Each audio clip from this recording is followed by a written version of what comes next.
Season 4 of Attack on Titan is on its early episodes, so there is no better time than now to get caught up on the characters we know and maybe or maybe not love. Hey everyone, the Tyrant here. Today I'm going to be going over the characters of Attack on Titan. I will be looking at all the main characters' personalities and their main traits. Before we get started, make sure to subscribe with notifications on. You'll never miss an upload and it's free. Thanks, and let's get started. Just a quick reminder, this is a no spoiler video, which means no manga spoilers and no season 4 spoilers. The first character we will be looking at is Eren, the protagonist of the series. Eren started off in the series as a curious and reckless individual. He always charges head in when he sees injustices like when the bullies were beating up Armin. He longs for freedom.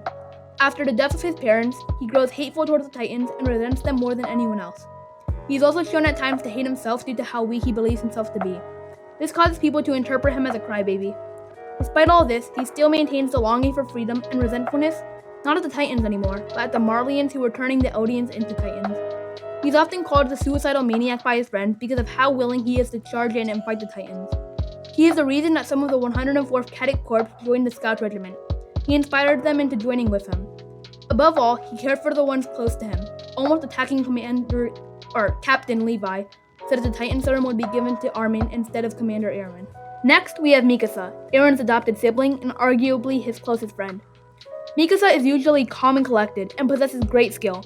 However, when it comes to when Eren is in danger, that cool and collected personality goes out the window. She is furious and will do anything in her power to save him. The same can be said about her relationship with Armin, just not to the same extent. The reason she is so protective of Eren is that in her eyes, Eren is the reason she is still alive.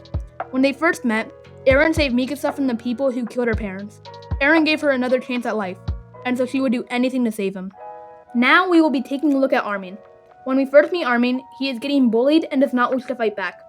This implies that he is timid, or at least gentle. Throughout flashbacks, we find out that he is very curious and longs for freedom, just like Eren, wishing to see the sea. Armin cares a lot about his friends, and he is a very intelligent strategist. He is the main reason that Reiner and Bertholdt were found in the battle with the Beast Titan. He also created the plan in the Battle of Frost, where Eren blocked the wall of the rock. He believed himself to be useless when Eren saved him from the Titan and supposedly died. However, his defining moment is when he sacrificed himself so that the Colossal Titan would become weak. Although he was getting burned alive, he would not let go. Now we have Reiner. When we first see Reiner, he is unfriendly towards Eren and Armin.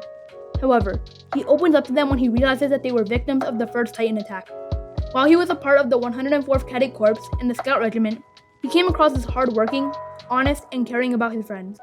However, when you realize that he is really the Armor Titan, all of these traits may come across as just fake or lies. But I think he did really care about his fellow soldiers and the people that he killed. You can clearly see that he is struggling mentally with the deeds he has committed, and the lives that he has taken when he meets with Eren, Bertholdt, and Ymir in the woods. He is confused about whether he is a soldier like the Scouts, or a warrior like Marley, until Bertholdt reminds him of his loyalty to Marley and that he is a soldier. When he does so, Reiner understands and goes all out, understanding that Marley takes priority over his friends' lives. Despite all of this, he claims that the time that he spent with the 104th Cadet Corps was not fake, and he did care about their lives, and fought to protect them. Up next is Historia. Historia is a part of the Race family, and has royal blood within her.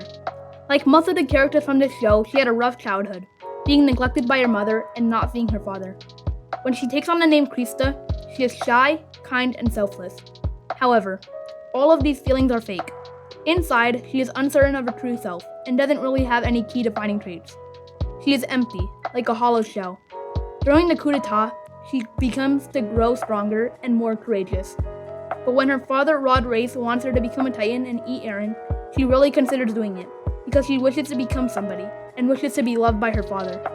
She then remembers her best friend Ymir's words about living her life with pride. That's when she saves Eren, kills her father, and becomes the queen. She develops true, real kindness and opens up an orphanage. Next, we have Levi. At a young age, Levi lost his mother and was taken and raised by Kenny Ackerman. Kenny was a killer, so he didn't show Levi any love or compassion. He did, however, make Levi very cold and very skilled. He didn't take orders from anyone until he joined the Scout Regiment and met Captain Erwin, who he greatly respected. He doesn't care about insulting others he does not know, but he does show empathy and remorse for his comrades. He feels disturbed at the thought of killing humans and is shaken when he finds that Titans were once humans. Levi is a clean freak and needs everything to be neat and orderly. He doesn't like to handle filth. Let's go to Annie now. Her father had trained her until she almost broke to make her very strong. Because of this, she retaliated and left him crippled. She was very cold and rarely smiled. She didn't really mind when people died, but when she had been forced to kill Marco by Reinhold, she felt very guilty and apologized to his dead body after the battle. However, she is overall calm, making her a good soldier. Up next, we have Commander Erwin. Commander Erwin is highly respected, and for good reason. He is always coming up with complex plans. He is very orderly and trusting of his comrades, but will not hesitate to sacrifice them for the good of humanity. He is clever, as he was the first to realize that there was a spy in the Scouts. He is usually very grim. Despite this, he is often questioning himself if he was doing the right thing. It's revealed to Levi that he was slightly selfish when he confessed that his goal of understanding the world was more important to him than that of saving humanity. Now we have Hans. Hans is a very energetic researcher who is very energetic and is very energetic. She wants to know about science and the Titans. She often prides herself in her carefree, risk-all nature, but when the threat is high, she usually is calm and serious, and feels great empathy for the fallen soldiers.